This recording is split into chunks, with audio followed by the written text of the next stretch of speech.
আবারে এত বড় স্কুলের নাম কেমনে পড়বো? কি গরমই পড়ছে।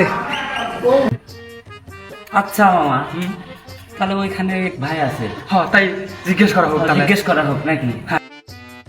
আচ্ছা দাদা, এই স্কুলের নামটা কি দাদা? কি আর বলবো, যুগ তো পাল্টে গেছে। আমরা পড়ছি একরকম বই, এখন আরেক রকম। এটা যে কি উচ্চারণ হবে দেখি, কেউ আছে নাকি? এ ভাইস্তে, এ বাবা, এই শোনো তো, দরকার আছে তোমার, আসো তো এদিকে। চাচা বলেন। এ ভাইস্তে, আসো তো, দেখো তো এটা কি লাগে। করতে পারো নাকি দেখো তো। হ আকার ট, তাল বিশ্ব একার র, প হুসুগার র। তাহলে ভাইস্তে উচ্চারণ কি হলো এটা? হসর বসর। अबे साले तभी मेरा मत मार